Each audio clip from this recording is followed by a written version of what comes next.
Meus queridos, a paz do Senhor. Eu sou o diácono Claudio Machado e esta é mais uma das nossas pequenas reflexões com base na leitura diária da revista Lições Bíblicas da CPAD, neste primeiro trimestre de 2022, lição dos adultos, que tem como tema a supremacia das Escrituras e subtema a inspirada, inerrante e infalível Palavra de Deus. Nós estamos diante da lição de número 4, programada para 23 de janeiro de 2022, e a leitura diária de hoje, quinta-feira, está na primeira carta aos Coríntios, capítulo 2, versículos 4 e 13. Primeira carta aos Coríntios, capítulo 2, versículos 4 e 13, e a epígrafe diz: os livros inspirados e autorizados são chamados de canônicos. Os livros inspirados e autorizados são chamados de canônicos. Antes de lermos, é necessário que seja dito que nós não vamos encontrar na leitura de hoje a palavra canônico. A palavra canônico não está na leitura de hoje. Haja vista que canônico deriva de cana, e cana era uma forma de medir, era uma vara reta de medir. Logo, a expressão canônico, que deriva de cana, surgiu momentos futuros quando o texto sagrado passou por um crivo. O texto passa por um crivo, vai aprovado por aqueles que o analisaram, que são os rabinos judeus, e eles dizem: não, este texto está canônico, diferente daquele texto que é apócrifo. Então nós temos que o antônimo de canônico é apócrifo. Nós vimos na lição passada, quando nós estudamos o que são textos canônicos e o que são textos apócrifos. Nós estudamos inclusive os autógrafos e os apógrafos do texto, diferenciando do que seja apócrifo. Veja aí a live que nós fizemos sobre a lição número 3, está no YouTube, ou leia a revista que você haverá de compreender. Sendo assim, esclarecido, vamos ler o texto bíblico para que possamos ter melhor compreensão.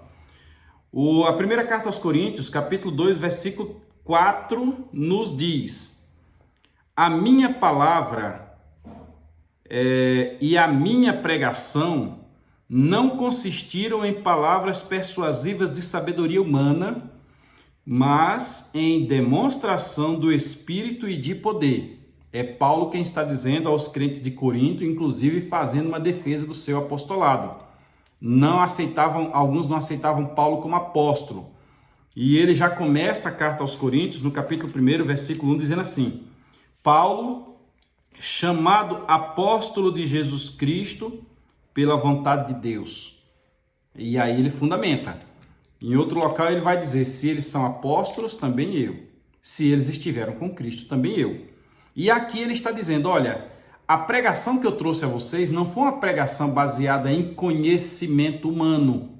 Como quem diz, eu não baseei na filosofia, na oratória, na retórica. Nós comentamos muito esse texto no trimestre passado, quando vimos as obras do apóstolo Paulo aplicadas à igreja atual. E aqui ele está dizendo justamente isso. O que ocorreu comigo, apesar de conhecer, não foi nesse sentido.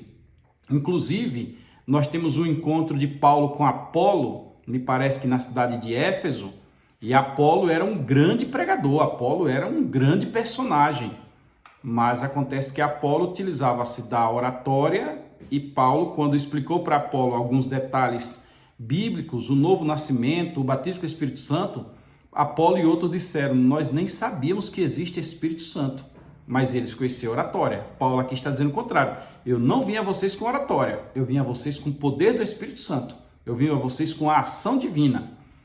Por esse motivo ele escreve a mesma carta aos Coríntios e diz: olha, Paulo plantou, Apolo regou, mas o crescimento quem deu foi Deus. Então Paulo está justificando que ele, as ações dele, e aqui a gente já agrupa todas as cartas escritas por ele, que não foi com uso de conhecimento humano, filosofias, foi com uso do poder divino. Agora foi sob o poder divino, para ser politicamente correto. Vamos ao versículo 13 do mesmo capítulo 2, que diz assim, ele falando das suas palavras, e diz: as quais também falamos, não com palavras de sabedoria humana, mas com as que o Espírito ensina, comparando as coisas espirituais com as coisas espirituais.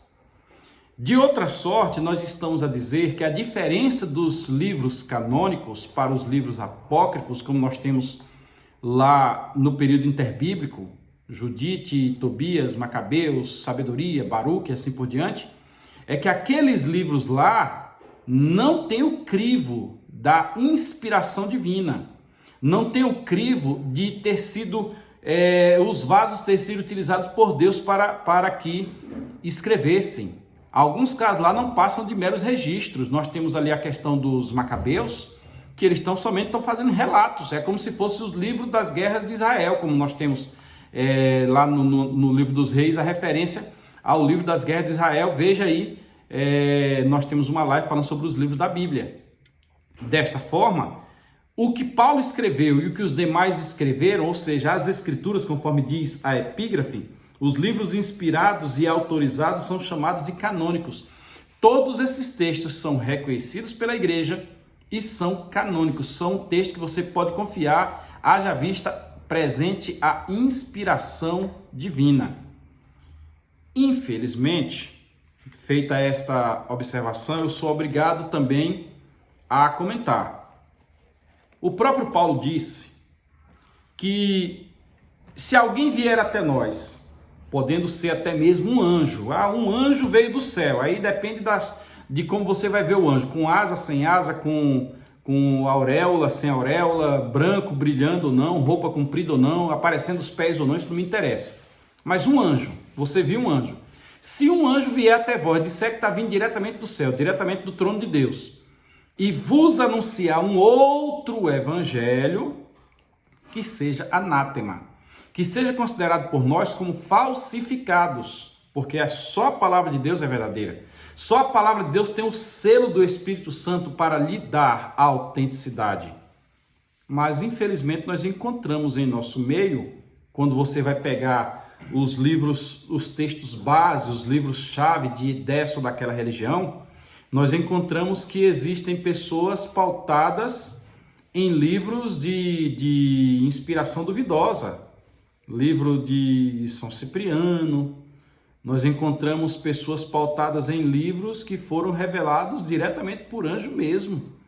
Nós temos aí o livro de Mórmon, nós temos aí o Alcorão e vários outros livros que são de origem duvidosa. As pessoas querem saber que houve uma ideia de um milagre, que houve uma ideia de uma atuação divina para que este contexto ele tenha uma validade e assim possam auxiliar a Bíblia. Já falamos em outras lives que existem pessoas que, se não tiverem um intérprete que diga alguma coisa acerca da Bíblia, eles não conseguem entender a Bíblia. É como se aqui estivesse a Bíblia e aqui estivesse o conteúdo daquele escritor. Aí ele pega o conteúdo, coloca como uma lupa na frente da Bíblia para, por intermédio deste conteúdo, ele entender a Bíblia. E não é. Eu achei bonito quando na semana passada o presbítero Maciel, na hora do nosso comentário, ele pegou o cremos da Assembleia de Deus e disse: isso aqui é o nosso cremos, aqui está o que nós cremos, está o nosso texto, a nossa compreensão doutrinária teológica está aqui. Mas se aqui tiver alguma coisa que não bata com o que está escrito aqui na Bíblia Sagrada, eu fico com a Bíblia. Então, diante do que está sendo dito hoje, devemos compreender que livros inspirados, autorizados, somente os que são canônicos. Os demais podem até auxiliar, pode até ser um conteúdo extra-bíblico.